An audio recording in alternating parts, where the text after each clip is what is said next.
to the Unitarian Universalist West Side congregation in Rio Rancho.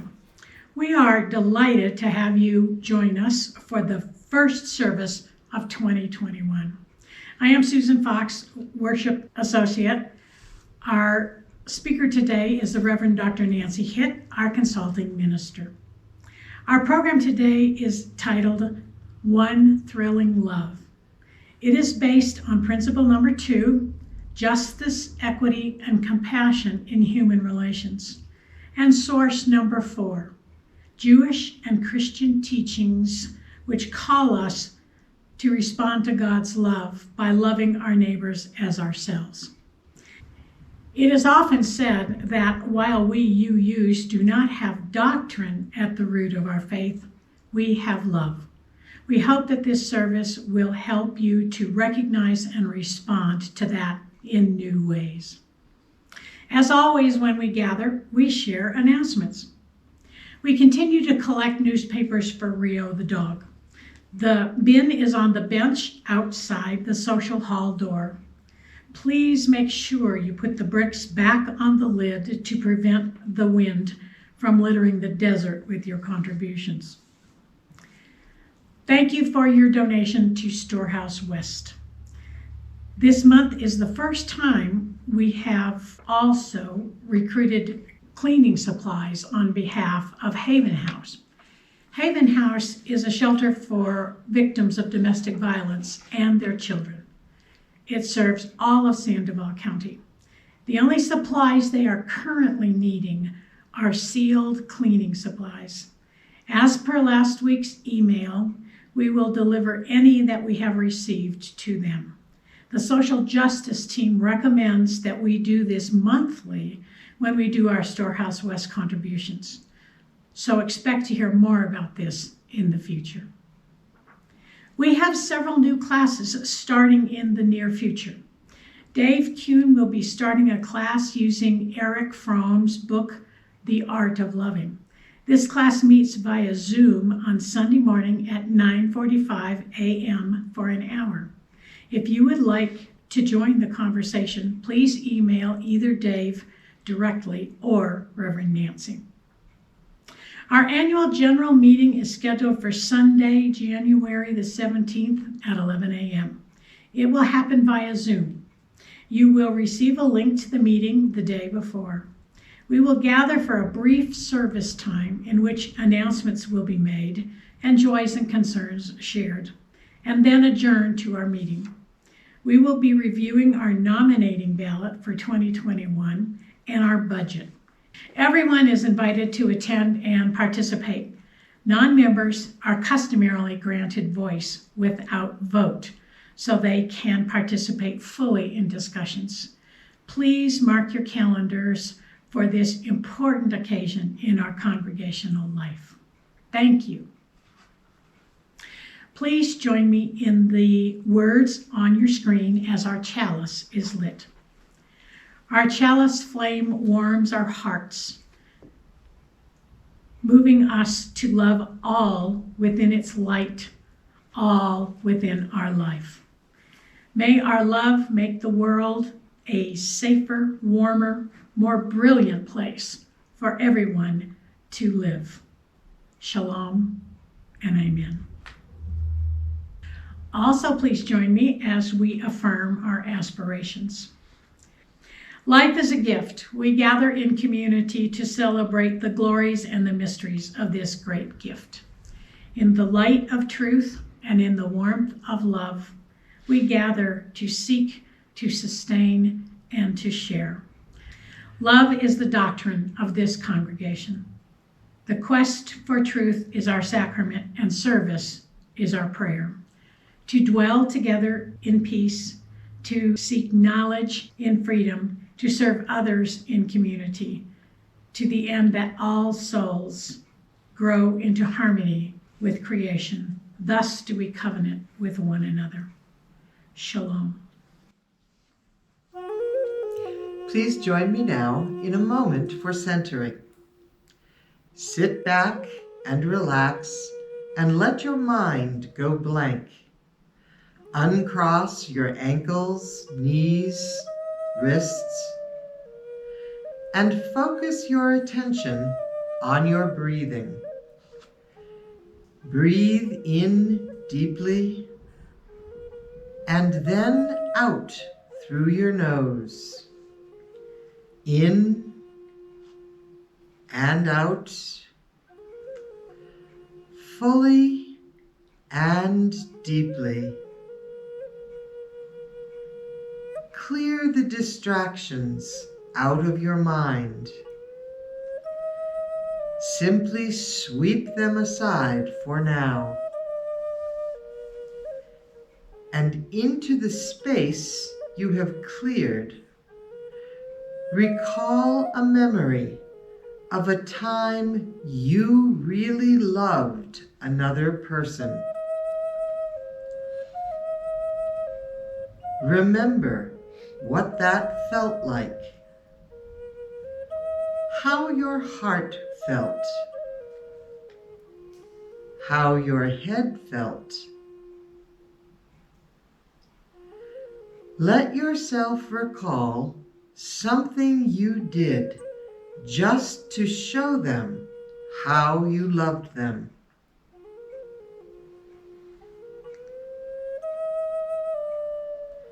Scoop that memory up and set it inside your heart where you can reach it easily.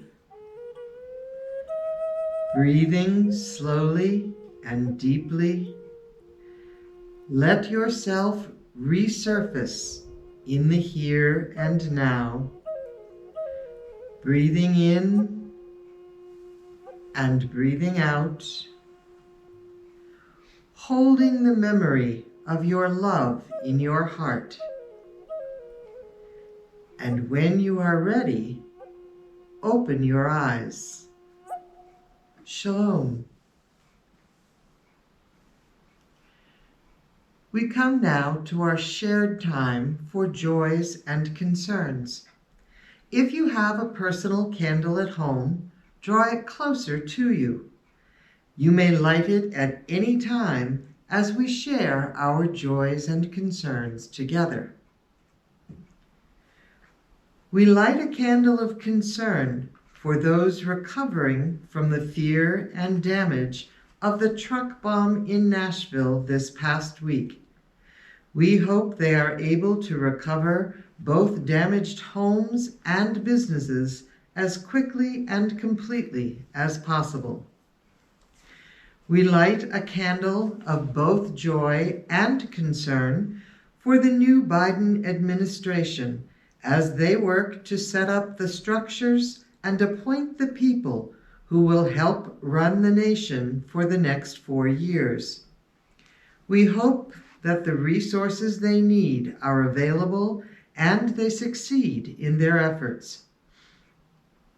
We light a candle of joy for the increasing number of frontline workers, including my son, an ICU nurse in Massachusetts, who are able to receive the COVID-19 vaccine. Well over 2 million people have been vaccinated so far.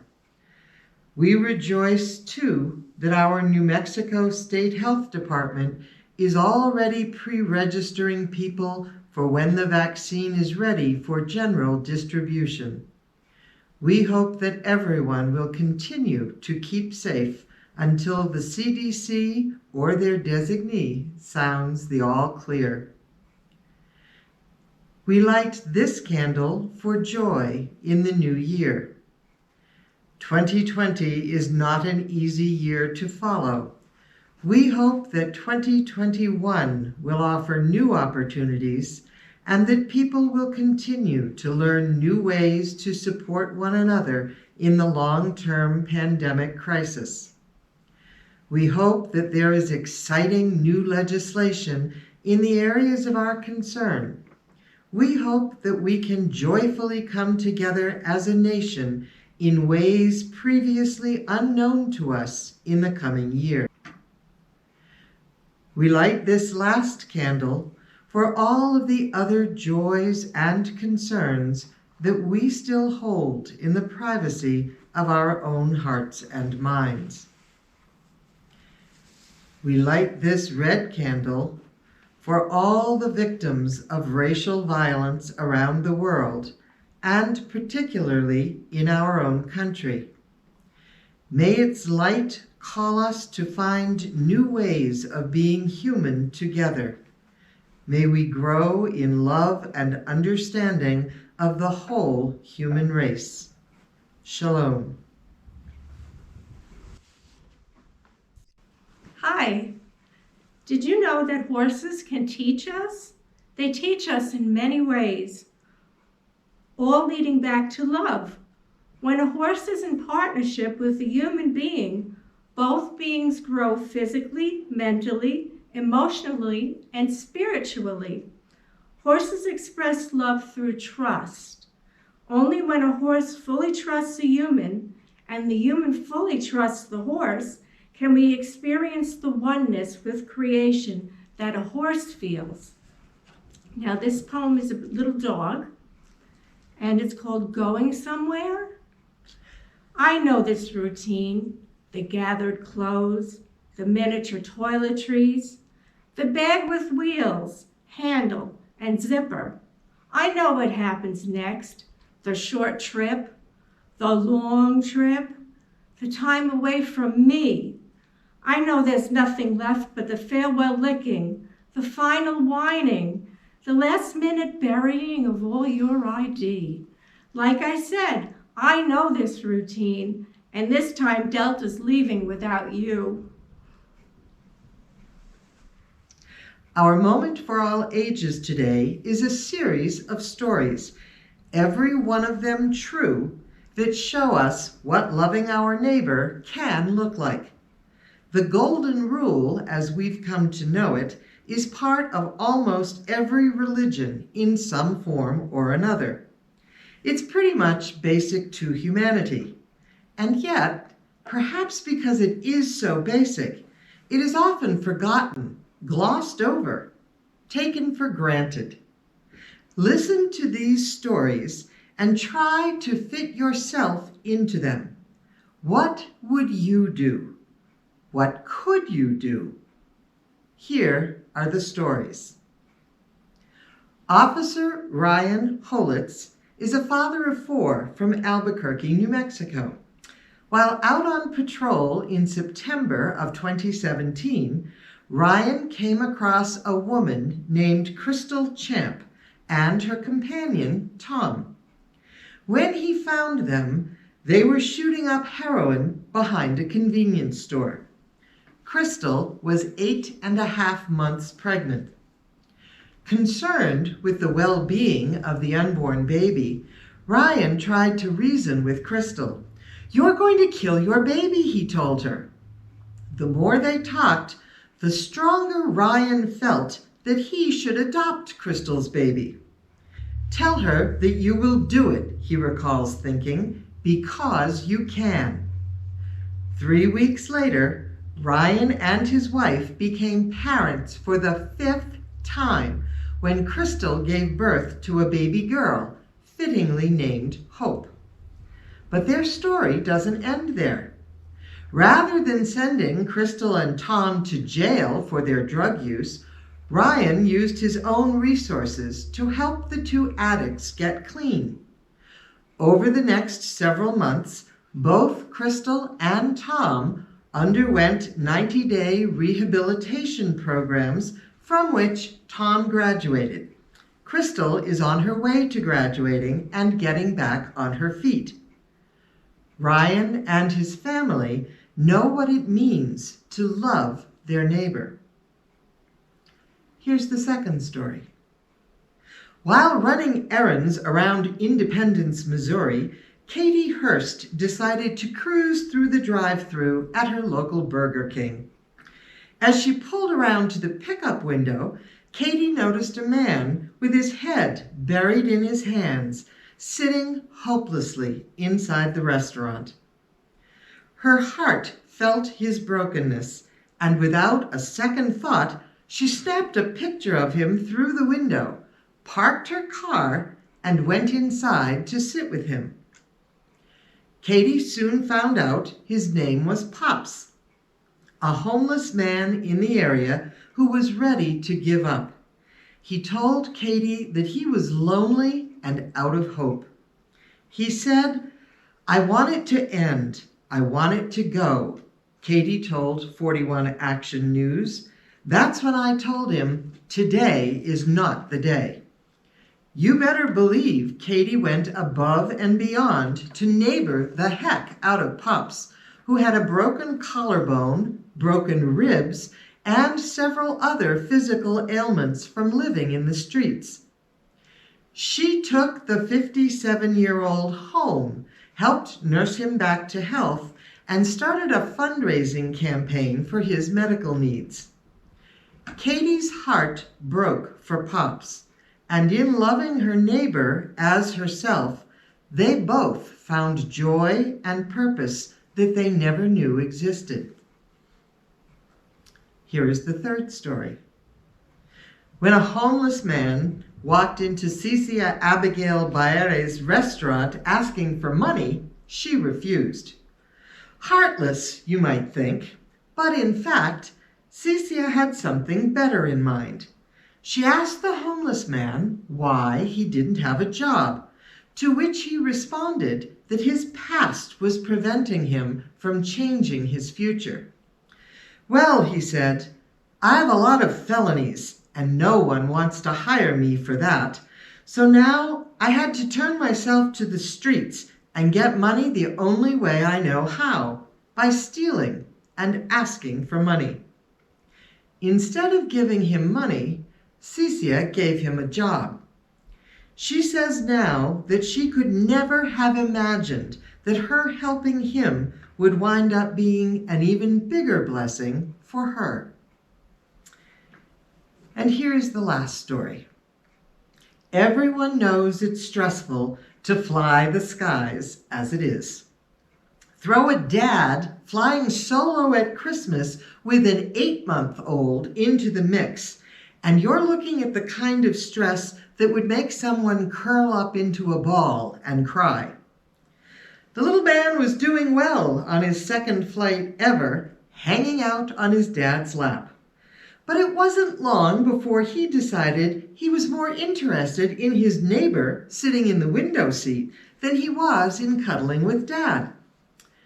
After brief introductions and him fighting me trying to crawl over to her, she opened her arms and said, "Oh, just give him to me," the dad wrote on Facebook. And her offer was all it took. Not 60 seconds later, the baby put his head down on her chest and fell asleep. She then proceeded to tell the dad that if he wanted to take a quick nap, she would hold the child so he could catch up on some sleep. Being seated next to each other made these three neighbors. It was the woman's kindness that showed love to her two neighbors. So, if every single person chose to do something to help someone else in need every day, just one thing, just think about what a difference that could make in our world. Shalom. This is a bit about gifts of love and commitment.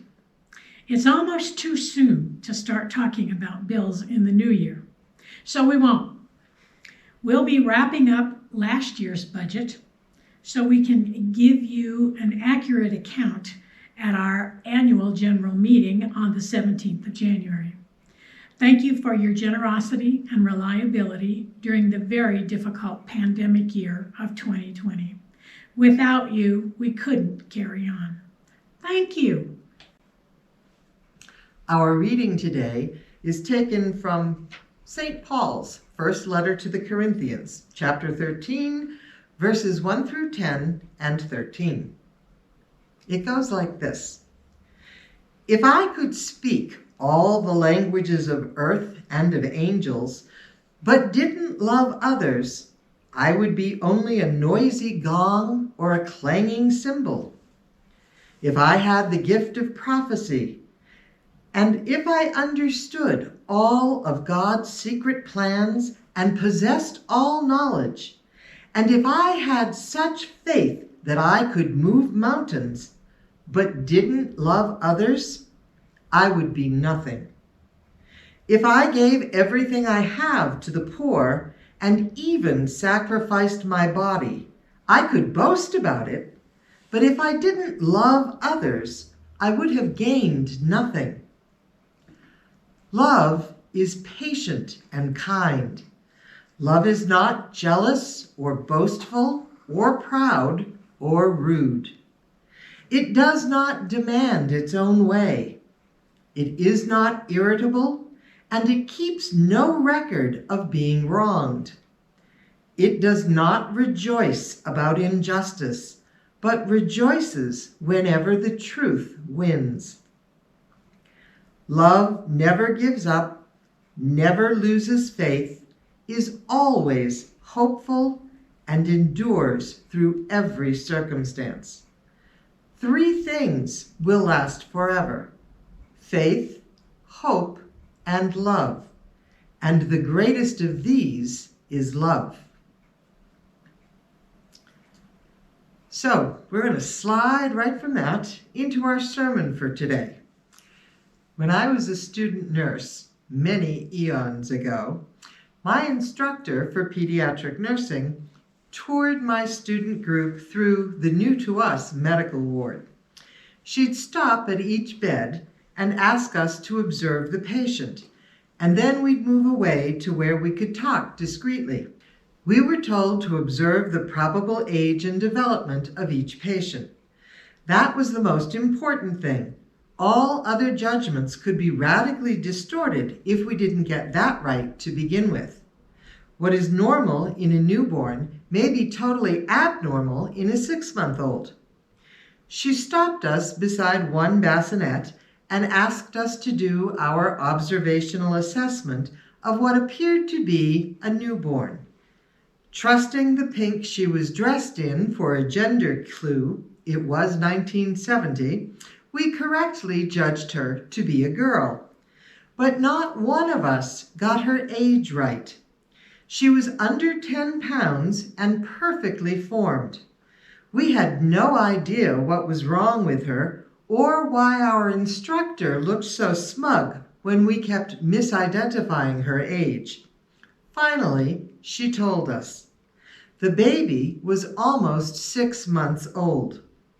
She had been born at an average birth weight. She was in the hospital due to trauma X, also known as failure to thrive. The reason she was so tiny had nothing to do with her physical health. It had to do with the fact that although her mother had cared for her physically, feeding her, changing her, bathing her, she had neglected to pay attention to her. She hadn't loved her. She made little or no eye contact with her and didn't talk to her. The mother got the tasks of childcare done, but failed to stimulate her baby's emotional growth. As a result, this baby was dying. There was nothing technically wrong with her, but she was dying essentially from a lack of love. If she'd been an adult, we'd probably have diagnosed her with a profoundly severe depression. She just shut down. That's how I learned that human beings have a scientifically documented need to be loved. Now, a scientist might focus more on the specific behaviors that needed to be carried out, like talking to her or making eye contact or holding her and smiling at her.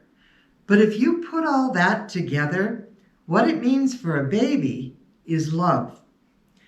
Like institutionalized orphans whose needs for touch and interaction have been well documented for over 50 years, this little girl was in danger of dying because no one actively loved her.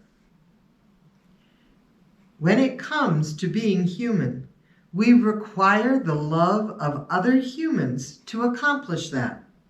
No one, no matter how independent or resistant to help, survives on their own. We have very few instincts, and they don't last very long after birth. We are all dependent on at least one other person for our survival. Ultimately, we're all dependent on a lot more than one. That's a bit of a grim story to begin a discussion of love with, but I've never forgotten that child, and I don't want to forget the truth she illustrates. People must be loved by other people if they are to survive. As for that baby, I don't know what ultimately happened to her. When I observed her, she was being treated by a restricted team of nurses so that she could learn to form specific attachments. Where other babies received medications, this one had scheduled times to be held and sung to and walked with. I've always hoped she made it. I wanted us to have a clear sense of just how important love is. It's not an add-on or a nice touch. It's not okay to skip it if you don't feel like it. Love is not optional. By the time we're adults, we've internalized all the messages about love we've received along the way.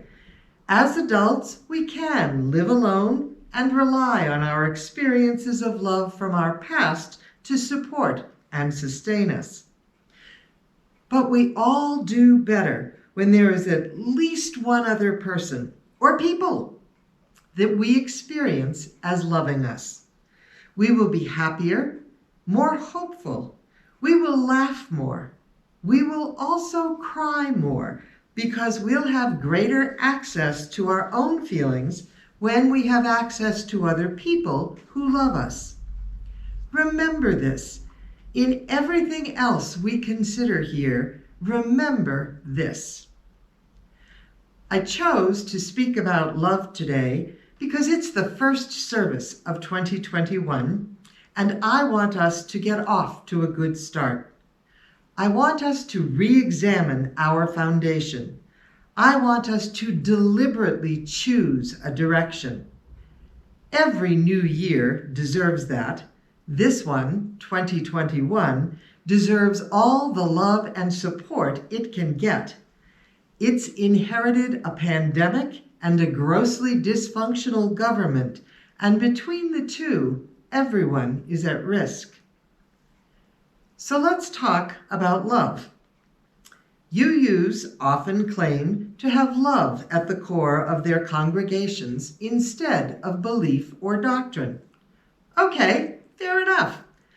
I've heard people here say that and then smile, saying, "Love, I like that."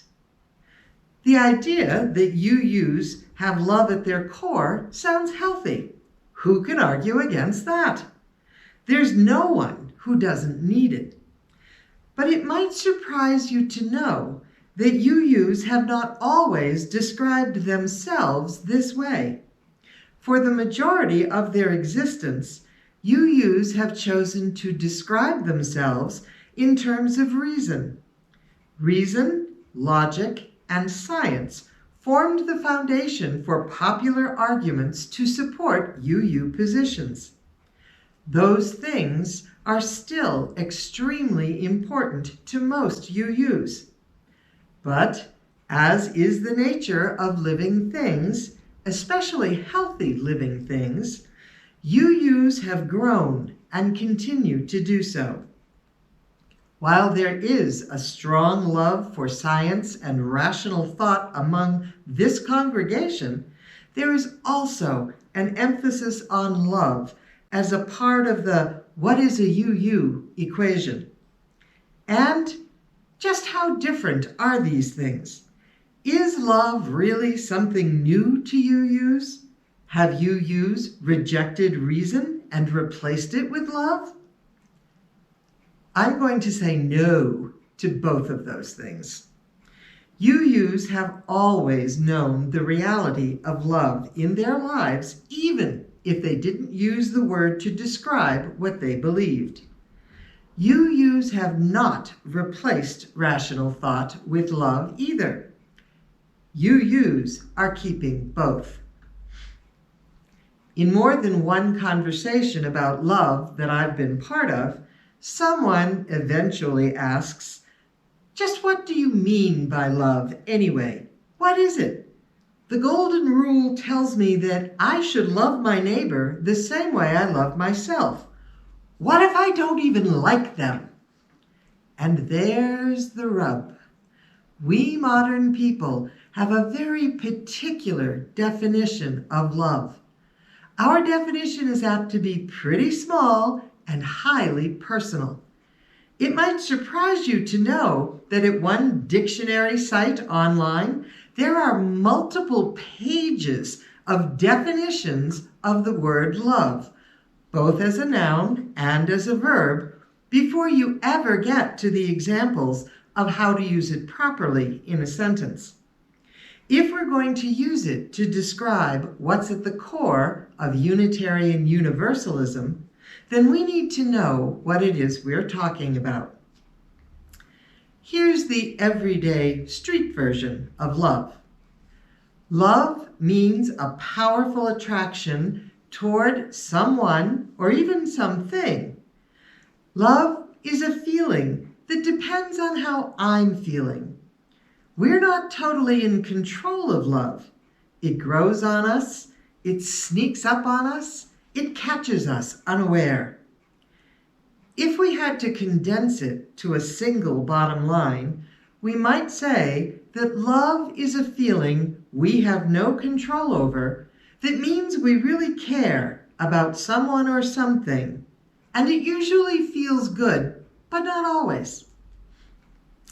That definition leaves us high and dry with something as universal as the golden rule. If we think love is a feeling we have no control over, then how are we supposed to love the neighbor that we don't even like? If that's what love is, that's a valid question. Because the short answer is either that we need to lie about it or that we just can't do it. So either there's something unrealistic about the exhortation to love others the same way we love ourselves, in itself a troubling concept for many of us, or we need to update our understanding of love. Or, radical thought, both. You heard St. Paul describe love through a series of actions a few minutes ago. Love is patient and kind. Love is not jealous or boastful or proud or rude. It does not demand its own way. It is not irritable, and it keeps no record of being wronged. It does not rejoice about injustice, but rejoices whenever the truth wins out. Love never gives up, never loses faith, is always hopeful, and endures through every circumstance. Oddly, I don't hear any first-person feelings in that. There isn't a single I statement in the whole description. In fact, whoever the first-person speaker is in this statement does a lot of waiting.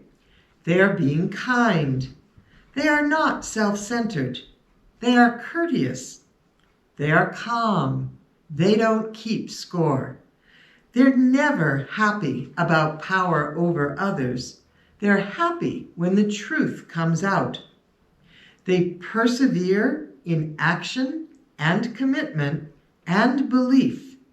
They maintain hope no matter what. This, Paul says, is love, basic love, that each person is called to with every other person. Yet it doesn't sound very basic to us. In fact, some of it doesn't necessarily sound like it has to do with love at all. Social justice, maybe, or simple civility. But love? And furthermore, where are the I statements in here? It's all about how I should treat others, isn't it? This passage gets a lot of wedding mileage. People choose it to be read at their weddings as a reminder of how the couple is to treat each other. We're very used to hearing it that way. It's a fine model for that. But what if we heard it as advice on how to treat ourselves? What if we were kind and patient and humble and calm and faced the truth about ourselves without ever giving up? What if this was the love we practiced in private with ourselves? Seriously, it only makes sense as a way to treat someone else if you already know how to do it. And the only way any human being is going to learn how to do this is to start with themselves. So I'm leaving us on the ancient hook. It's totally rational, reasonable, and right. It's right for us, and it's right for everyone else. And yes, I'll freely admit that it has yet to be realized as a dominant feature of the human condition. But love is always hopeful and endures all things. Now, in case you're rolling your eyes, metaphorically of course, at me and wishing I would remember that this is a piece of Christian writing that is not binding on UUs, you're right. It isn't binding for UUs, is anything? But it does come highly recommended. Do a quick run-through of the 7 UU principles in your head. The inherent worth and dignity of every person. Justice, equity, and compassion in human relations. A free and responsible search for truth and meaning. Every single one of those ideas about love are embodied in our principles. Granted, our 7 principles are a little less pushy about it than Paul was. But seriously, as UUs, we embrace both our own 7 principles and the Golden Rule, along with 6 sources that would repeat the same information in a variety of other ways. There's something for everyone in all that richness, something to grasp meaningfully and hold the core of our being. Somehow, we know when we hear it that love and reason are not antonyms. There is no conflict there. In fact, love uplifts and makes sense of reason. Reason may teach us how a particular process works and what the end results of using it are likely to be. Love teaches us whether or not we should use it in the first place. One of the hard parts remains making sense of the word love in our modern world, where it most often means a feeling we have no control over, or a feeling that leads to erotic activity, which can be grand but limits love to a straitjacket. We are so used to Romeo and Juliet as an example of true love always. Why? Because they both die? What kind of love is that? They were infatuated with each other, and as teenagers, they didn't have the vision to work out any other solution. But if all true love ended that way, our planet would be far less populated. We need to focus on love, not the tragic star-crossed crush of Romeo and Juliet, not our love of ice cream, not even our love for our family or our friends or our pets. all of which are wonderful objects of our love. We need to focus not on them as examples of love in capital letters. We need to find our way to an all-encompassing universal love.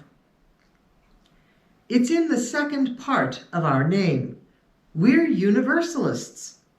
Universalists were people who believed that no God worth the name could damn anyone to hell for errors made in this life.